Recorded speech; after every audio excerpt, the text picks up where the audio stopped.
आजकल अब हर कोई सोच रहा है कि ईवी स्कूटर ले, इलेक्ट्रिक स्कूटर ले या पेट्रोल स्कूटर ले। ये मन सबका सबका मन में ये क्वेश्चन आ रहा है। आप डिसाइड नहीं कर पा रहा है कि कौन सा स्कूटर ले।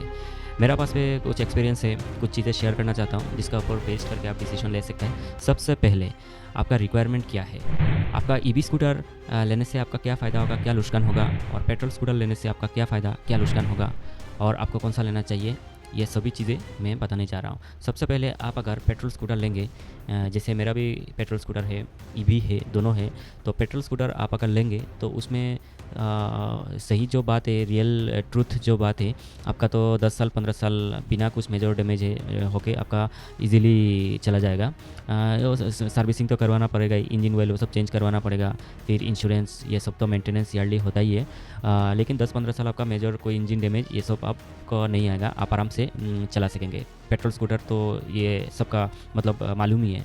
और ईवी में क्या है, सबका मन में ये डर रहता है कि ईवी लूँगा तो ईवी का सबसे ज़्यादा प्राइस होता है बैटरी का ऊपर। 30-40% ईवी का प्राइस डिपेंड करता है बैटरी का ऊपर। तो बैटरी प्रॉब्लम हो जाएगा तो क्या होगा। तो ईवी में क्या है, हर कोई कंपनी आजकल 3 साल या 5 साल या एक्सटेंडेड वारंटी लेके 8 साल ऐसा वारंटी देना स्टार्ट हो गया। और ईवी का बैटरी, ईवी लेने से क्या होता है, आपका ईयरली मेंटेनेंस खर्चा कम हो जाता है, क्योंकि ईवी में इंजन नहीं है, वाइब्रेशन नहीं है, तो सर्विसिंग करने का उतना ज़रूरत नहीं पड़ता है। ईवी में क्या है, स्मूथ है, उसमें फ़िल्टर नहीं है, तो उसका सर्विसिंग का चक्कर नहीं है। तो मोटा मोटी आपको ये चीज़ें मालूम हो गया कि पेट्रोल लेंगे तो आपका 10-15 साल तो इजीली चला जाएगा, लेकिन ईयरली खर्चा भी आपका आ रहा है, उसमें तेल का खर्चा भी आएगा। एक महीना में आप जो तेल फ्यूल लोगे, पेट्रोल का खर्चा भी आएगा। ईवी लेने से क्या है, आप एक्सटेंडेड वारंटी लेंगे बैटरी का तो आपका 8 साल तक तो मिल ही जाएगा, लेकिन 8 साल का अंदर आपका ज़्यादा खर्चा नहीं आएगा। मंथली आपका तेल का खर्चा, इंजन ऑयल का खर्चा, पोल्यूशन का खर्चा, वो सब नहीं आएगा।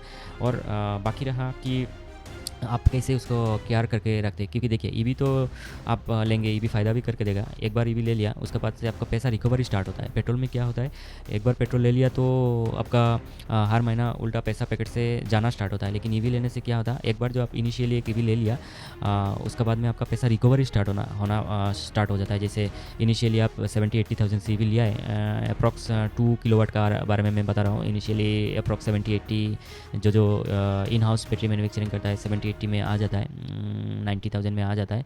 अप्रॉक्स पकड़ लीजिए 1 लाख। तो 1 लाख से आप ईवी ले लिया, उसके बाद से आपका पैसा सेविंग रिकवरी स्टार्ट हो जाता है। लेकिन पेट्रोल में क्या है, 1 लाख से लिया, उसका नेक्स्ट महीना से आपको तेल का खर्चा एज पर योर राइडिंग, तो उसमें पैसा जाना स्टार्ट होता है। तो मेनली डिफरेंस ये आपका है।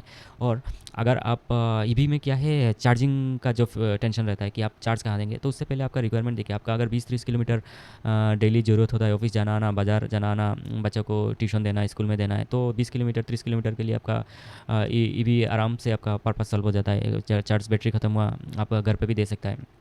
अगर लॉन्ग जर्नी, आजकल बहुत ही भी 9.1 5.2 4 किलोवाट का भी आ गया। आप लॉन्ग जर्नी के लिए आपको आराम से 250-300 रेंज निकल के दे देगा। तो उसके लिए आजकल पंप में भी फास्ट चार्जर सिस्टम भी, इंफ्रास्ट्रक्चर भी गवर्नमेंट का सपोर्ट से आना स्टार्ट हो गया। तो उसमें भी आप जा सकता है उस तरफ। अगर आपका सिंपल 20-30 किलोमीटर डेली राइड है तो कोई बात ही नहीं है, आप घर में चार्ज दे सकता है। एक बार चार्ज दे दिया, आपका रिक्वायरमेंट का हिसाब से डेली अगर थोड़ा चलाया तो कम से कम 5 दिन 6 दिन हफ्ता दिन चला ही जाएगा। जब भी चार्ज खत्म हो आप घर पे दे सकता है। तो ये एक आपका बेनिफिट है। उसके बाद में ईवी में क्या है, आपका बूट स्पेस आजकल बहुत ज़्यादा निकलना स्टार्ट हो गया। आप कोई बाज़ार में गया है, कोई खर्चा करना है ग्रोसरी, तो आप एक्स्ट्रा बैग में भी ले सकता है सामने, और बूट स्पेस में भी आप बहुत सारा खर्चा ले सकते हैं। उसके बाद सबसे बेनिफिट जो मुझे लगता है, ईवी मेरा हिसाब से, जैसे मेरा एक्सपीरियंस है, सेफ़ है। जैसे मान लीजिए कोई स्कूटर लेके, पेट्रोल स्कूटर क्या होता है, बाई चांस गिर गया तो उसका स्टार्ट ऑटो कार्ट नहीं होता है, फिर घूमते रहता है, कभी कभी हाथ से भी निकल जाता है, तो एक्सीडेंट का भी डर रहता है। ईवी में क्या है, जब गिरता है तो कुछ मॉडल में ऑटो कार्ट भी रहता है, या जब आप स्केलेटर गिरने से क्या होता है, स्केलेटर भी, और कभी कभी स्मार्ट जो ईवी है उसमें इंक्लाइन होने से आपका मोटर ऑफ हो जाता है। या ईवी में क्या होता है, आपका ज़्यादा ब्रेक पैड डैमेज नहीं होता है, क्योंकि जब आप एक्सेलेटर छोड़ते हैं तो अब वो ब्रेकिंग का जैसे काम करता है, मतलब ईवी स्लो हो जाता है, तब आपको मतलब बारिश का दिन में स्लिप होने का भी चांस नहीं रहता है। फिर ईवी में क्या है, आपका रिवर्स सिस्टम भी है। मतलब कभी कभी क्या है, आपका नी पे, पेड़ पे दर्द रहने से, पेट्रोल में क्या है, पल्सर वगैरह या स्कूटर वगैरह आप पैरों का सपोर्ट से, लेग का सपोर्ट से आपको स्कूटर ब्रेक करना पड़ता है। डबल कैरी हो गया तो बहुत ही मुश्किल होता है। लेकिन ईवी में क्या है, रिवर्स सिस्टम है। उसके बाद ईवी में क्रूज़ कंट्रोल है, आप हाथ छोड़ के भी थोड़ा टाइम रिलैक्स हो सकता है, लॉन्ग जर्नी वाले के लिए मैं बोल रहा हूँ।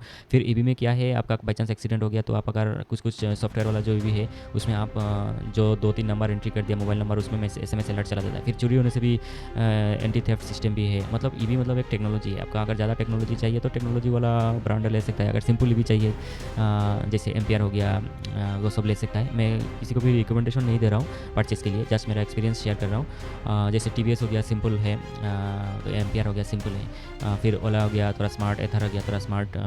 फिर आप कंपेयर कर सकते हो आपको एक्चुअली रिक्वायरमेंट क्या है। आपका कम चाहिए दाम, रेंज ज़्यादा चाहिए तो आप जा सकता है किसी एक ब्रांड का तरफ। अगर अगर आपका रेंज इतना नहीं चाहिए बट सिंपल चाहिए तो आप किसी और ब्रांड में जा सकता है। तो आप ये मार्केट रिव्यू कर सकता है। और मेरा चैनल में भी बेसिक से लेकर सभी चीज़ें मैं शेयर करते रहता हूँ। तो मेनली क्या है ईवी में और एक चीज़ बैटरी का जो चिंता रहता है कि बैटरी का दाम भी बहुत ज़्यादा है। उसके लिए भी गवर्नमेंट आजकल क्या है, इस ईवी स्कूटर लेने के बाद स्टेट सब्सिडी भी मिल जाता है पर किलोवाट का हिसाब से 10,000 15,000 ऐसा स्टेट वाइज डिपेंड करता है।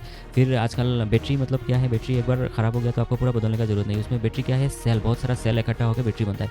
तो कुछ एक पर्टिकुलर सेल डैमेज हुआ तो कंपनी का वारंटी रहता है तो चेंज करके देता है। और आप 7-8 साल चलाएंगे तो ईवी का पैसा रिकवरी हो ही जाता है। मतलब आपका मेन जो कैपिटल लगा है वो रिकवरी हो ही जाता है। मैंने एक जोमेटो वालों को देखा और 2 साल में 1,70,000 वो रिकवरी कर लिया।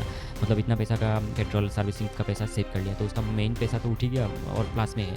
पेट्रोल में क्या है, आपका मेन जो आप कैपिटल एक बार लगाया 1 लाख रुपये से लिया है तो उसका बाद में आपका और भी पैसा पैकेट से जाता है। लेकिन ईवी में क्या है, आपका पैसा रिकवरी स्टार्ट होता है। तो ये सब चीज़ आप एनालिसिस करके आप जा सकता है और आप डिसाइड कर सकता है which one is best for you. So